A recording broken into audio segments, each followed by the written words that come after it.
Hello and welcome to Reimagining Our World. I'm your host, Saveda Maani, and I'm very pleased to welcome you to this afternoon's session.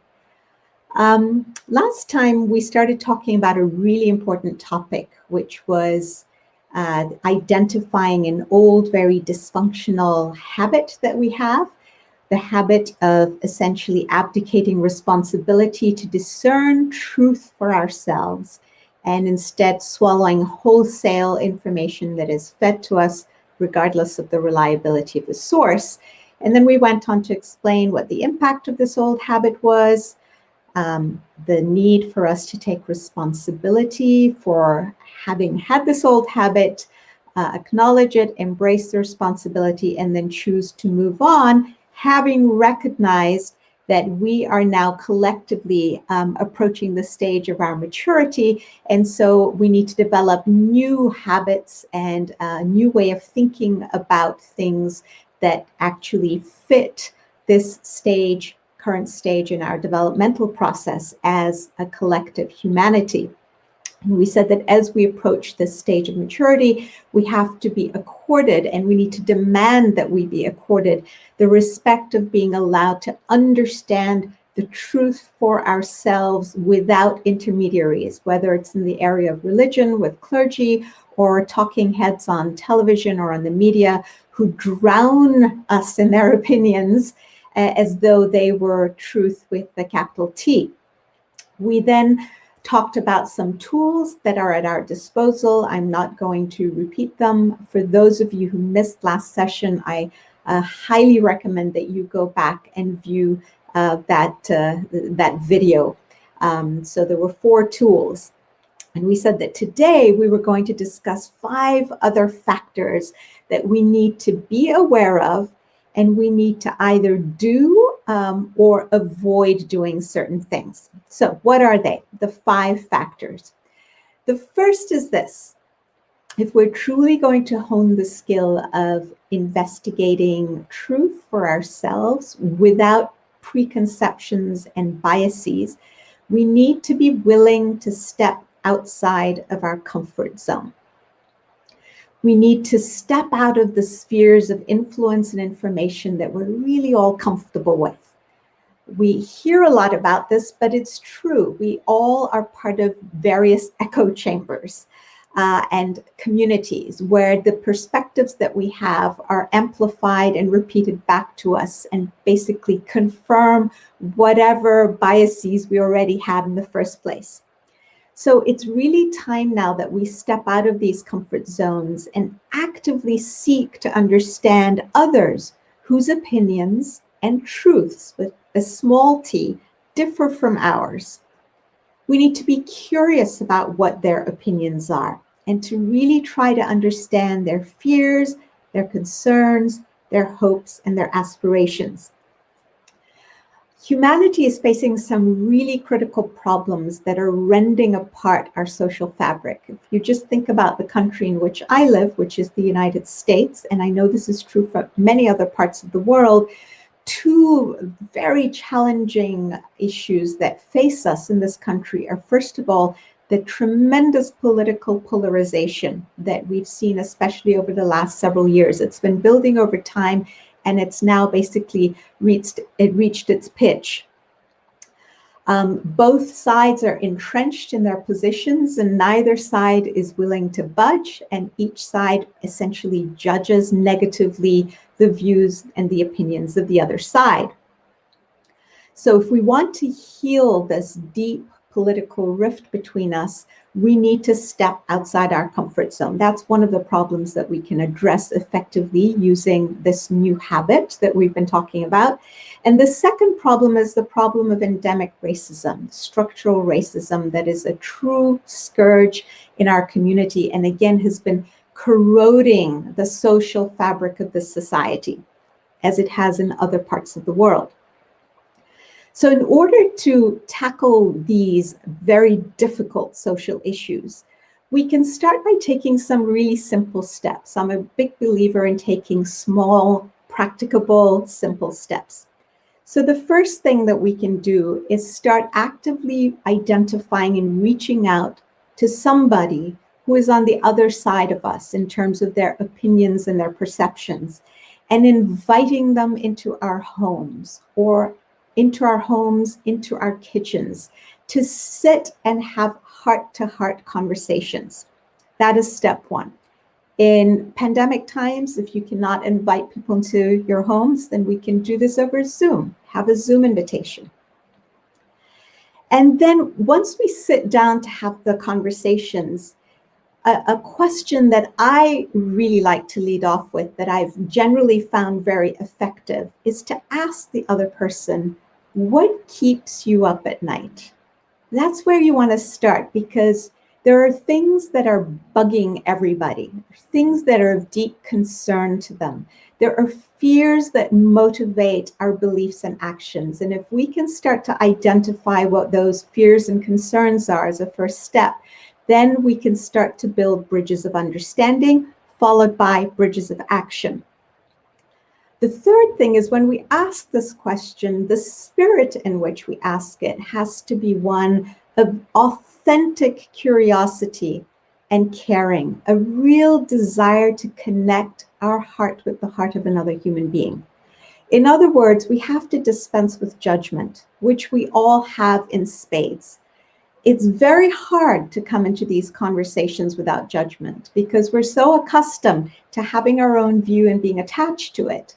But if we can put aside our judgments, albeit for a brief period of time, suspend our judgments and truly listen heart to heart, make those connections, and see what the other person has to offer, and see if we can broaden our own understanding and perspective. We don't have to come up with solutions. We just need to open our ears and listen. So that's the fourth thing, to truly be able to listen without immediately jumping in with views or arguments or opposing views, which is what we normally do. I believe that if we start with these small 4 first steps, and each of us can do this as an individual, we will start slowly to build bridges of understanding. And over time, and it will take time because this is a process, we will be able to heal and mend these rifts and get rid of the effects of the corrosions. Okay, that was factor number 1. That was basically something we can do. The second factor is detaching ourselves from strong emotions, whether positive or negative.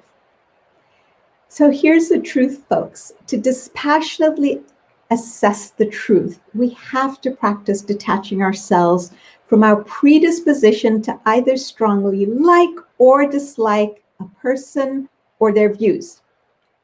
Why is that? Because I don't know if you've noticed, but we tend to be particularly susceptible to prejudices when we're emotionally influenced positively or negatively.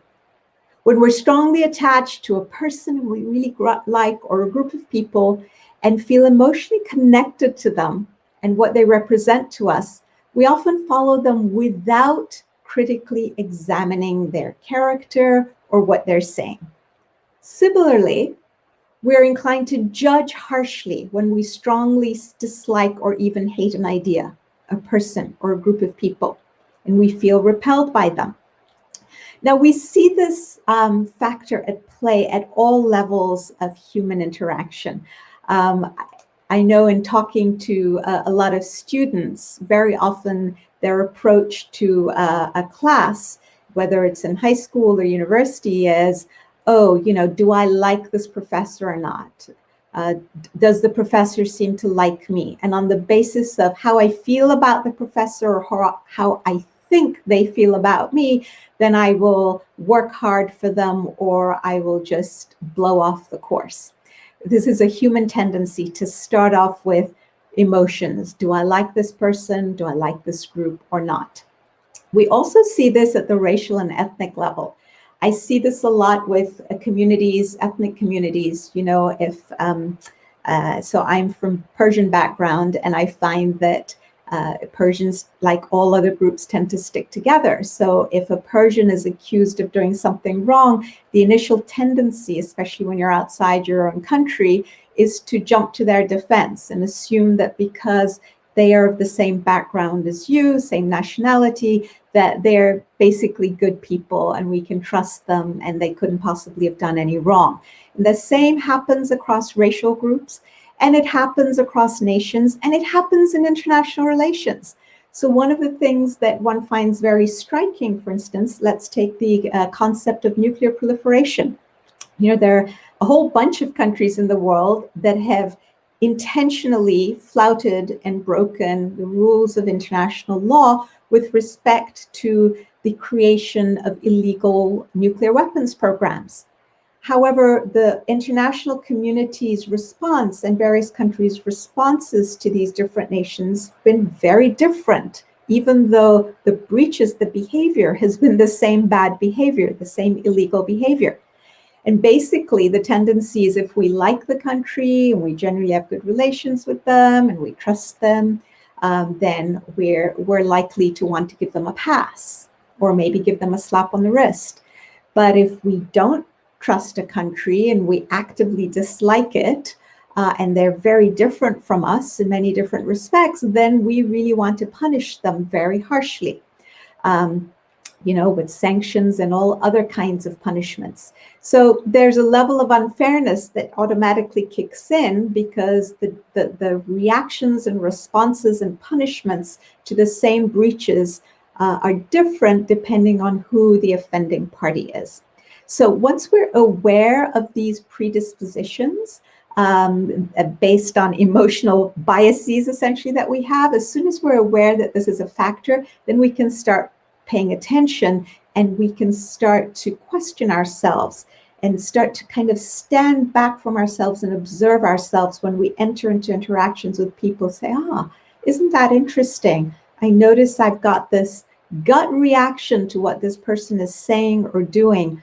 Why is that? What preconceived like or dislike do I have? And what is that like or dislike based on? Usually based on ignorance and inaccurate information, which is precisely why we're having this conversation. All right, factor number 3 that we need to pay attention to is to ensure that we focus on empirical information rather than opinion. It actually requires a lot of vigilance and discipline to sift fact from opinion.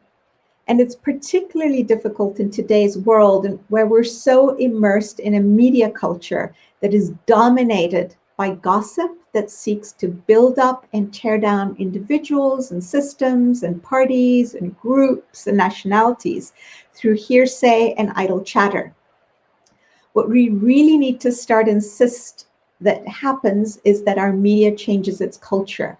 You know, enough of the talking heads who tell us not only smidgens of fact, but really most of what they deliver to us these days is opinion. And why should one person or two people's opinion matter more than my own? Why should I lose touch with my own ability to assess information based on just facts, which should be a reflection of what is going on in society, and then assess for myself? So this whole culture of gossip and talking heads needs to go by the wayside. But again, it's got to start with us, because until we develop a whole bunch of individuals, we cultivate this habit within us, and these behaviors really become habits that then become culture. It won't be until that happens that we can then change the media, because there's got to be enough demand amongst the population for this kind of change. Otherwise, it's not going to happen. So you and I have a responsibility to create this change within ourselves and really just start monitoring ourselves. And if enough of us do that, slowly over time, the culture of our society will change. And then we can start making demands that the media change. And they will, because they'll recognize that what people seek is no longer the rumor and idle chatter and gossip and just random opinions. Okay, so factor number 4 is a really interesting concept. It's a prevalent trend that was identified by a professor at Yale called Timothy Snyder. And he calls this generic cynicism. He says that this is a trend that is now prevalent, in which we question the very existence of truth. And he says, quote, "It makes us feel hip and alternative, even as we slip along with our fellow citizens into a morass of indifference." And he says, we basically end up hiding behind this new wave. It's a new kind of cynicism that then frees us from foraging for the truth and discerning fact from fiction, and we lull ourselves into justified inaction. It's like, well, you know, what's the point in trying to investigate truth? What is truth anyway, right? It doesn't really exist. And that then gives us amazing excuse not to even try to do the hard work of sifting. And we really need to resist this temptation towards this kind of sense of apathetic resignation, like, oh, well, what's the point? Remember, this is something we've been talking about in these sessions, that we sometimes adopt this victim mentality, like, oh, whatever I do is useless, everything's futile, so why bother doing anything? And this is exactly the sort of thing that he has picked up on as well and is talking about. So we have to seek the truth, no matter how challenging and how much stuff we have to wade through in order to get to the facts and to the truth and sift it out from the opinions. The fifth and last of the factors that I wanted to share with you is the importance of avoiding a pitfall that many of us fall into. And that is the pitfall that says that truth lies in the middle of opposing views, and that it therefore requires a compromise. You know, you just figure out what the two opposing views are, and you kind of take a Solomonic approach in some sense, and you cut the baby in half, and voila, there you have your truth. But this approach has caused untold damage. Let's just look at the arena of climate change. For years, we wasted time in these futile debates about whether climate change was true, was it a reality, and did it result from human activity, or was it just something that happens naturally in the world? And I attribute a lot of I place the blame for a lot of this waste of precious time, and therefore the exacerbation of global warming and climate change at the feet of the media. Why? Because what they did on endless panels that I watched and observed is that they would allocate 50% time to the 97% folks, that climate scientists who told us, 97% of them, that climate change is real and it is caused by human activity. And then they allocated another 50% time on the panels to the 3% who were naysayers and had their own ideologies and political agendas for denying climate change. And so they confused the population, because the population would sit and listen to these panels and say, well, 50% say this and 50% say that, which was not true at all. Although 50% time was allocated to the two opposing points of view, the reality was that by far the majority, the overwhelming majority of climate scientists were always very clear that climate change was real and that it was caused by our activity, and that we then needed to take action in order to mitigate the effects of climate change. So the damage that's been done and the damage that we're seeing to the world with climate change, with the floods and the cyclones and the extremes of heat and cold and droughts and famines and wildfires in Australia and in the west coast of the US and in the Amazon and in the Congo, you know, and all of the impacts that I'm not going to go into, we could probably have ameliorated a whole bunch of these things had we had the ability to discern fact from fiction, fact from opinion, and to really hone this skill, had we honed this skill of the independent and unbiased investigation of truth. So in sum, honing this skill is absolutely critical. I view it as a form of immunization. So just as we take the COVID vaccine to immunize ourselves against serious illness and hospitalization, and hopefully against even catching it, so too we have to learn to immunize ourselves as societies against rumor, gossip, and opinions that are just not based in fact, and to be able to sift reliable sources from unreliable sources of information. And to the extent we're able to do this, we immunize ourselves against being susceptible to the manipulation of interests that seek to serve their own agendas by sowing doubts in our minds, by creating suspicion, and by ultimately sowing confusion that makes us turn against each other. Indeed, our well-being and ability to thrive as nations and as a human race will depend on the speed with which we develop this habit. So this is really the clarion call to each of us to go out and, starting this very second, start to exercise this muscle of independent investigation of truth. It is going to need time to develop. When you go to the gym, you don't come out saying, okay, I lifted weights. Oh geez, it doesn't work. My muscles haven't been built. And it doesn't happen the second day or the third day or the first week or the second week. It usually takes several weeks and usually 2 or 3 months before you start to really see results. So like everything else in life, it's a process. And we have to take on the mantle of leadership. The true definition of leadership that we explored in one of our sessions is somebody who's able to influence the beliefs, the thoughts, and behaviors of another. Leadership starts with ourselves. We have the ability to influence our own beliefs, our own thoughts, and our own actions. So let's embrace this responsibility and start taking steps today to make the changes that demonstrate true leadership and to create a new culture that will bode well for all of us. All right, those are my comments for today. I will now